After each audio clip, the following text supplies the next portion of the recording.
welcome back to Definitely Not Definitive. I'm Ken. And I'm Bethany. We're just a giddy couple in love that loves reacting to some Genshin Impact. Giddy for Genshin. Yeah, it's Triple Trailer Tuesday, people. Woohoo. You know what that means. We got 3 Genshin Impact collected miscellany trailers for you. Today we got Mika, Dehya, and YaoYao. Okay. Yeah, so we're checking those out. Every Tuesday we react to Genshin Impact until we get through the collected miscellany playlist. And because it's Genshin Impact, we have a drink. Yeah. It is Klee's Sparkling Bomb because it has pop rocks on the rim, which is awesome. Cheers. Cheers. So if you want early ad-free access to our Genshin Impact reactions, check out the description of this video because we got a link to our Patreon there, about a month ahead in our reactions on that. And yeah, you ready to check this out? I'm so ready. Okay. It was good news for the Knights of Favonius when frontline surveyor Mika returned from the expedition. Not only did he come bearing news of his team's well-being, but his presence brings everyone a general sense of security. Nice. After all, it's always good to have an efficient mapmaker on hand, just in case a certain someone blows another mountaintop or ancient ruin into oblivion. Mapmaker, I'm not impressed. All right. Everything's ready. As the reconnaissance company's frontline surveyor, Mika's primary duties are pathfinding and surveying, and he also has a hand in logistics. A keen observer and a cautious operator, Mika keeps one eye on the enemy's weak points and the other on his teammates' health during battle. Yeah. By marking useful resources on a map, a platoon can be ready to resupply at any time. When Mika is in the party, the location of items unique to Mondstadt will appear on your minimap, making it easier to gather resources. That's nice. Yeah. That's like, you know, Mika's normal attack can combo up to 5 strikes, alternating between the crossbow and polearm, dealing physical damage. Using his charged attack, Mika consumes a certain amount of stamina to lunge forward, dealing physical damage to enemies along the way. Tap Mika's elemental skill to fire a Flow Frost arrow, which pierces through opponents and deals cryo damage to enemies it hits. Hold the elemental skill button and Mika takes aim at an enemy, then fires a Rhyme Star Flare at them, dealing cryo damage. After impact, the Rhyme Star Flare will rise, explode, then fire Rhyme Star shards at a maximum of 3 other enemies, dealing cryo damage. Additionally, Mika's elemental skill grants the Soul Wind status to nearby party members. Active party members with the Soul Wind status benefit from increased attack speed. Let's keep going, team. Mika's elemental burst draws courage from the Knights of Favonius' prayers to spur on his teammates, restoring health to all nearby party members based on his max HP. All right, I like a healer. Granting them the Eagle Plume status.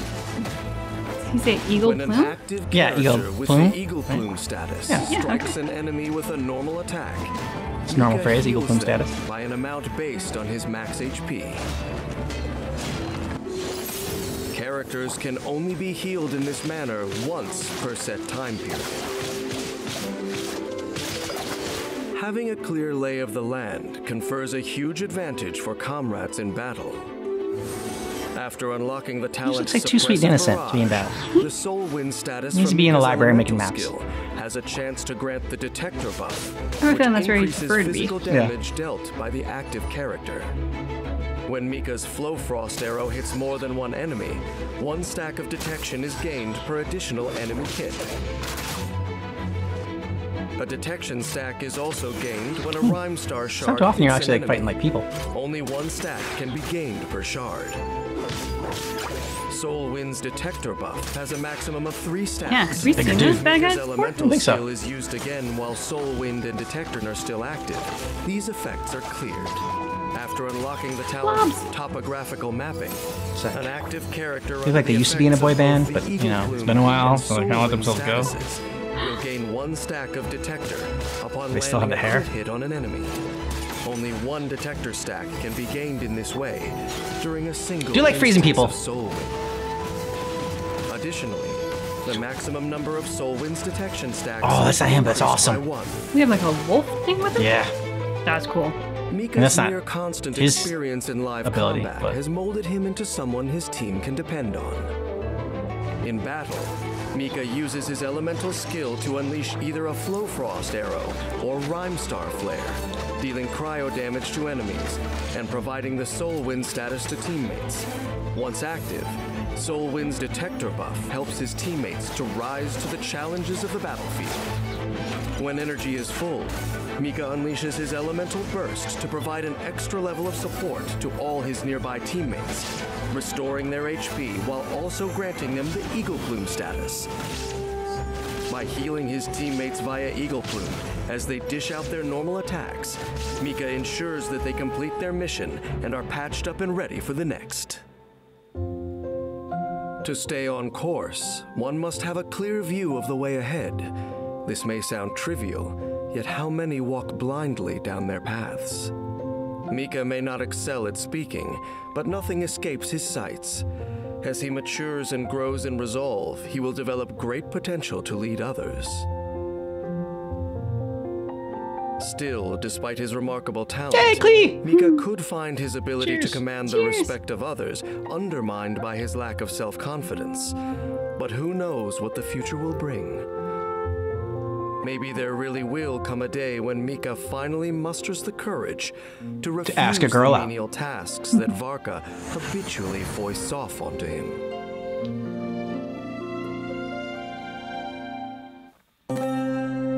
Anyone who wanders the world will tell you that there's nothing like a dependable travel companion to make the journey easier and safer.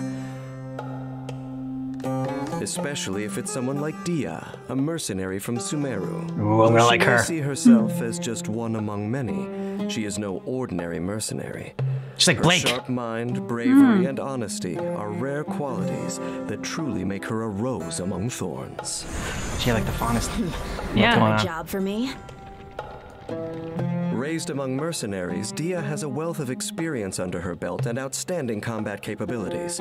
Big stretch. She effortlessly combines swordsmanship, hand-to-hand combat, and the power of her pyrovision in battle. She's got she spiked skillfully knuckles. completes an eclectic range of jobs while keeping her client protected. By choosing the right moment to act, risks can be avoided and tasks completed more I also like the music. efficiently. Just got going on. Placing Dehya in your party increases the movement speed of your own party members between the daytime hours of 6 a.m. to 6 p.m. This talent does not take effect in domains, trounce domains, or the spiral abyss. Dehya's specific. normal attack uses both her claymore and her fists to Nice. combo up to 4 strikes that deal physical damage to enemies. Using her charged attack, Dehya drains stamina over time to perform continuous rapid slashes, finishing with an especially powerful slash. I will say when she like uppercuts, I believe it. Elemental I believe it's skill has different powerful. effects depending on the present combat situation. When there is no fiery Chest out. sanctum field created by Dehya herself currently present in combat, her elemental skill will cast Indomitable Flame, dealing AoE pyro damage and creating a fiery sanctum field. If a fiery sanctum field created by Dehya is currently present in combat, her elemental skill will unleash Ranging Flame, which performs a leaping attack that deals AoE pyro damage before recreating the fiery sanctum field at her new position. A field created in this way will inherit the remaining duration of the previous field. Ranging Flame can be used only once within a single fiery sanctum field's duration. When an enemy within a fiery shit out of those sanctum mushrooms. field takes damage, the field will unleash a coordinated attack, dealing AoE fine. pyro I like damage to them mushrooms. based Bring 'em on out. Beat 'em up. Dehya's attack and max HP. This effect can be triggered once per set time period. Active characters within the fiery sanctum field gain increased resistance to interruption. When characters in the field take damage, a portion of that damage will be redirected That's into cool, but show her, Redmane's blood. Dehya will then take this damage after a time. When the redirected damage stored by Redmane's blood reaches or exceeds a certain Yeah, the one that summons the percentage of Pokemon. Dehya's max HP, no further damage will be redirected. Only one fiery sanctum, created by Dehya herself, can exist at a time. After unlocking the talent Stalwart and True, when her HP falls below a certain amount, Dehya recovers a percentage of her max HP. Oh, that's then nice. continues Sweet. to recover a portion of max HP at regular intervals for a set duration. This effect can be triggered once per set time period. You're dead meat. She got Yeah, smack I like talk, her. right? Ooh! And she comes down with her little stiletto. Burst. She unleashes her burning face. rage, casts her unwieldy blade aside, and enters the blazing lioness state. I'm like, increasing her Blazing resistance. backwards, lioness too. In state? this state, That's Dehya cool. automatically unleashes a series of Flame Mane's fists, dealing pyro Flame Mane's damage. fists? When the duration ends, she executes an incineration drive, Oh. dealing AoE pyro damage. because she gets up and then she like Damage dealt by steps Flame back as she Mane's comes fists down. and Incineration drive is based on Dehya's attack and max HP. See that? Yeah. Also, while in this state, Dehya will That's be not easy. unable to use her elemental I like to try that skill before. That's or not easy. perform normal, charged, or plunging attacks. Her normal attack and elemental skill will be replaced by Roaring Barrage. Using Roaring Barrage shortly after each Flame Mane's fist will increase Like, it's the like, attack speed yeah, of the I can next use this sword Flame to kick your Mane's ass, fist. but I want my fists. If a fiery sanctum field created by Dehya's own elemental skill exists when she unleashes her elemental burst, Dehya will retrieve it, then recreate the field once Blazing Lioness's duration expires. The recreated field will inherit the remaining duration of the retrieved field. After unlocking the talent Unstinting Succor, for a short period after Dehya retrieves a fiery sanctum field, Dehya might be using top 5 for Molten me. Inferno ranging flame. Yeah, she's really or cool. Leonine Bite, she will take decreased damage when absorbing damage from Redbane's blood. This effect can be triggered once per set time period. Additionally, for a short period after Dehya unleashes Molten Inferno... Like, honestly, I'm just having so much fun, like, watching her, like, gameplay that I have no idea really what her abilities are that I actually do. Like, he's been explaining this whole time, and it's just been, like, white noise. When they are within a fiery sanctum field, this state can be triggered once per set time period. Although her reputation as the Flame Mane has spread far and wide, Dehya has never aspired to fame.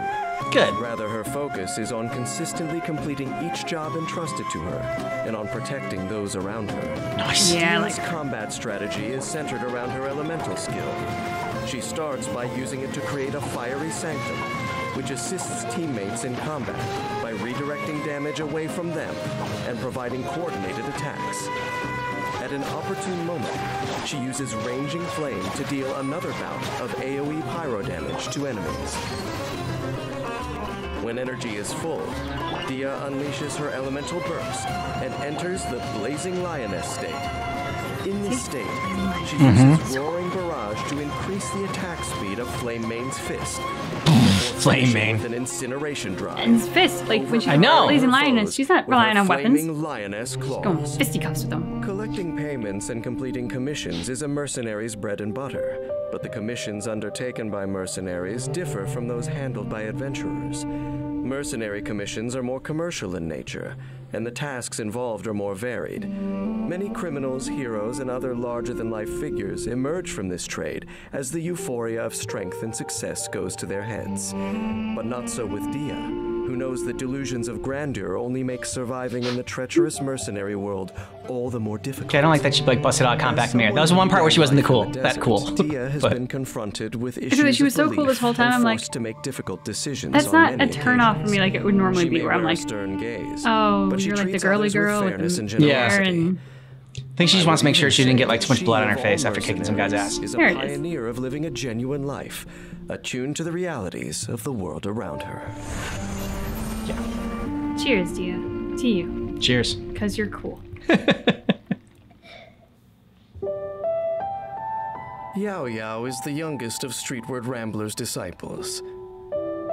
Liyue's Adepti are a strange group. You'll never see most of them setting foot anywhere near the city, and yet the instant they find a human whom they take a liking to, they'll come flocking in, teaching Adeptus arts one day and lavishing them with gifts the next. One of these favored few is YaoYao, a young and enthusiastic disciple who is thriving under their care. She's the one that throws a Pokemon. I'll take good care of everyone. I was thinking it was the Velveteen Rabbit. I thought that YaoYao's was. young age posed no obstacle to her making contact with the Adepti. In fact, they were thoroughly won over by the young child's inquisitive nature. One Adeptus in she runs particular with her was little hand. especially delighted when she saw how YaoYao used an Adeptus contraption, Yuegui, She in increased conjunction with the friends. power of her Dendrovision. Yeah, she is. Yeah, she runs like that. Follows YaoYao wherever she goes. The wildlife is never She's so disturbed happy. by her presence. When YaoYao is in the party, your Tailing on characters will not tiptoes. startle Aw. crystal flies, lizards, and certain other animals when approaching them. But I couldn't have you in my YaoYao's party normal because if attack anybody can hurt you, I'd combo get up so to 4 pissed off strikes that with her I polearm, would just dealing murder physical everybody. damage. Using her charged attack, YaoYao consumes a certain amount of stamina to lunge forward, I just love the dealing little bunny ears physical in the damage to backpack. Yeah. enemies along the way. Tapping her elemental skill summons the Adeptus contraption Yuegui throwing mode to assist YaoYao in combat. Does he like Hold the take skill off to enter his little furry aim tail and mode throw it at people control like as a YaoYao's throwing bomb? direction. Or is he throwing it to Yuegui her to... throwing mode throws out white jade radishes that will explode Radishes, upon okay. hitting characters or enemies, Okay. dealing dendro damage to enemies within a certain AoE. And healing But see, because like characters he within flips that like this same first, AoE and then it based seems like he on like grabbed his YaoYao's butt max and then HP. flicked his tail, and then he If a flew back. radish does not hit either an enemy or a character, The wind up it for the will butt remain toss. where it landed and explode on contact with a And a butt character toss. or enemy, or after its duration expires. Yeah, I see what you're Yuegui saying. throwing mode will select the target for the white jade radish depending on the surrounding combat situation. If nearby characters have relatively high HP, it will target an enemy. If there are any nearby characters whose HP has dropped below a certain percentage, it will target the character with the lowest HP percentage. That's cool. So like it either If no enemies are nearby, can be offensive or it will target defensive. a character even if I mean, their or, HP healing, is like. relatively high. A maximum of 2 instances of Yuegui throwing mode can exist at any one time. After unlocking the talent In Others' Shoes, when a white That's jade cool. radish explodes, active characters within its AoE will regain HP at set intervals based on YaoYao's max HP. This effect lasts for a limited duration. Go get him, Yuegui! She's just so Per the instructions adorable. of a certain Adeptus, YaoYao casts her elemental burst in emergencies to unleash Oh, she's got a Yuegui's bunch of full them now. potential, They're dealing all throwing dendro butt damage bombs. to nearby enemies and entering the Adepta Legacy state. In this state, the white jade radish's healing and damage effects are modified to their elemental burst variants. Death by White Jade Rabbit. Exploding radishes now heal all nearby party members, and the dendro damage that they deal is treated as elemental burst damage. YaoYao's movement speed and dendro resistance are increased while in the Adepta Legacy state. Also, YaoYao will summon Yuegui jumping mode at intervals until the maximum of 3 instances has been reached. Jumping mode Yuegui behaves in the same way as the throwing mode Yuegui produced by YaoYao's elemental skill. The Adepta Legacy state will end when YaoYao leaves the field, and all instances of Yuegui jumping mode will be cleared when the state ends. In the eyes of a child, stars shining in the night may seem like little white fruits scattered across the sky. After unlocking the talent Star Ooh, Scatter, that's a big when dude. YaoYao is running, sprinting, or jumping in the Adepta Legacy Especially compared to state, her. Yeah. she will constantly throw white jade radishes at nearby enemies. Only 1 white jade radish can be produced in this way within a set duration. Radishes may not be a miracle cure, but they are always a healthy option. Well, I'm no expert, but YaoYao will assure you that this is the case. In battle, Yuegui is Oh, was that the YaoYao's narrator? trusty Pardon? helper, providing flexible support Listen, to the I'm no team expert, and so that depending guy. on the situation. YaoYao's elemental skill summons Yuegui throwing mode to heal her teammates or assist them on the offensive as necessary. I feel like his reveal should be bigger than just that. When energy Right. is full, YaoYao unleashes Yuegui's full potential, dealing dendro damage to enemies and entering the Adepta Legacy state. In this state, YaoYao summons Yuegui jumping mode, generating more white jade radishes to help get her teammates More out of a white tight spot. jade radishes.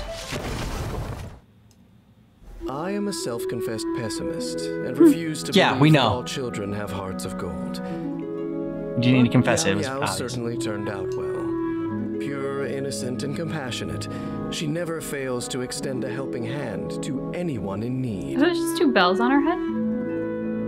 Fortunately for her, Sure. helping They look like those bells, don't around they? her is Yeah. well within her abilities. She hasn't They're very experienced many setbacks in her life so far. And given her positive attitude and the care and support from her Adepti guardians, it is unlikely that any setback could ever pull her down. That's nice. Humans may have their weaknesses, but that doesn't mean that they are easily broken. Aww.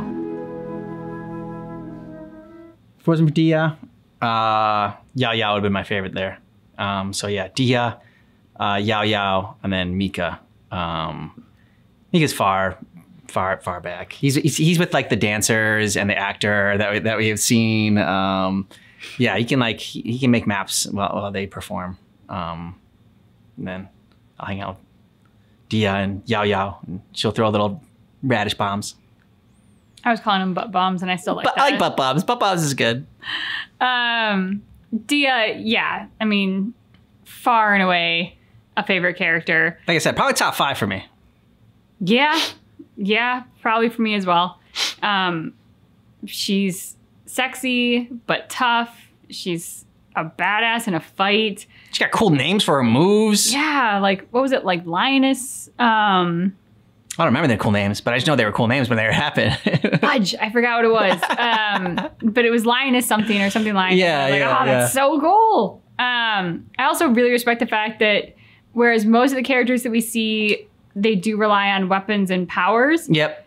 She was all fisticuffs. And like through that fierceness of her fists, she had power and special abilities. But like, I think that's one of the first times we've seen someone who's really just like, I'm just going to go in there, like just boom. We saw one other guy that was like that. I'm blanking on his name, but like I remember that was one of the reasons I liked him was because like most characters use weapons and he pretty much only used his fist, but like she at least also had the sword as well that she used. So it's like she did bust that out when she wanted to. It's more like I felt like when she wanted to, not when she needed to, because she never needed to. She could always take someone down with her fists or her like backwards stiletto heel stomp, which was, would break the earth. Yeah, I mean, she does all this and in heels. Yeah. So extra bonus points for her. I also love the fact that she does this to be protective over others. She doesn't want the fame, although she's well qualified to be a famous person in the world of Genshin. So there's just a lot about her, not only as her abilities in a fighter, but also like her character that just really appealed to me. Well, yeah, and appealed to me is that she was also like a mercenary too, which I thought was cool. Yeah. So it's like she's, like mercenaries usually are portrayed as, not so savory characters. And, but she was a mercenary with like, but she had like a code about her and honor about her. So it seemed like this is something that, like being a mercenary was almost something that she did because she enjoyed it, not something that she did like because she like had to or because she was like, a bad person. But like, so yeah, I just thought that her character was very interesting. Her fighting style was amazing. So just, yeah, overall, I thought just a fantastic character. Would love to know more about her. And when we get into like the cutscenes and everything like that, hopefully she's a character that, pops up a lot. It's going to be a very odd comparison, but I feel like she does for mercenaries what Julie Roberts did for hookers. Like, Pretty Woman romanticized the notion of hookers, the hooker with a heart of gold. Like that whole world got this huge makeover in the eyes of Hollywood. And I feel like for Dehya, she does that to mercenaries because mercenaries, I mean, what we all know about them is they will do whatever and anything for the right price. And yet she doesn't, although she's still a mercenary. So like she goes against the grain of, I guess what would be her own kind or her own profession to be this incredible character. So like I said, it was an odd comparison, but hopefully you all see what I was talking about in the connection. It was, it's going against the grain of the expectation in a way that is really admirable and really attractive. And so, well, there's not like YaoYao more than Mika. One, obviously, she's completely adorable. So there's that factor. But two, like I felt like her healing she was just more versatile because like her little like radish butt bombers that she would summon, they could either her butt bombing bunnies. That's great. That is some great freaking alliteration. Her butt bombing bunnies would either, throw it at the enemy or they could heal you. And it was really based off of like what you needed more in that situation. So it's like something like you don't even need to really control, which I think is really useful playing the game that I've never played before in my life. But I played other games before. So, just like passive healing like that is fantastic. But like also, but then also being able to inflict damage. Whereas like Mika was just like, he would show up and he'd cast something and then like the rest of the party would do like the fun stuff. And it's like, okay, like he probably might be good to have in your party, especially like, you know, map stuff and figuring out where the resources are. So like it seems a little bit more situational than the other characters, whereas like the other characters, it feels like I would have them like, you know, in my party like full time, like playing the game. I don't need to say much more about YaoYao because you all know how we feel about YaoYao. Yeah, Bob and Bunnies. Yes. I mean, for nothing else, I would love her for that. But she's also adorable. And she runs like please. Yeah. So I feel compelled to defend Mika a little bit. I know you were very unimpressed with the map making, but I'm going to shout out that map making is a very difficult skill. So I'm going to give him credit there. It's not necessarily the most amazing skill in the world of fighters. Exactly. That's the thing. I'm sure it's an amazing skill. I can't do it. That's fantastic. It's just not something that I want like in a game like where, you know, where I'm beating people up. I think the thing with Mika is, you know, with Dehya and with YaoYao, you felt like they were having fun and you felt like they wanted to be there. Yeah. With Mika, I feel like he wants to be in the library. But like, oh, he has to come out and he has to do this thing and find heal some people. Yeah. Like, can I go back to my maps now? Like, there's something about the way he is portrayed or the narrative. Or I don't know, but there was just something about this that made it seem like we were pulling him away from his work, which makes me feel not great as the player because I'm like, okay, you don't want to be here right now and you don't want to play with me, but Dehya does and YaoYao do, so I'd rather go play with them because they're fun and they want to be here. And also with the, like, if you've ever seen How It Should Have Ended, one of the Marvel things they had, it was like, you know, everyone has the cool weapons, like in the Avengers one, like everyone has a cool weapon, and then there's Black Widow, and she's like pew pew pew pew with her little guns. I felt like that was like what Mika with his little like bow and arrow, pew pew pew pew. Like that's the sound effects that he was making. Yeah. Yeah. Yeah. And I'd also do that same for power levels. Dehya, YaoYao, and Mika. That'd be my 1, 2, and 3. Yeah. So let us know who your favorites were out of this bunch. And if you use these characters a lot, let us know and how you like them and why you like them. And if you want all of our Genshin Impact reactions, check out the description of this video because we got a playlist there for you so you can happy binging. And we have a link to our Patreon if you want early ad-free access. We're like a month ahead in our reactions there. Yes, ad-free. Thanks so much for checking out our reaction for Genshin Impact Collective Miscellany, but just keep in mind that our reaction is definitely not definitive.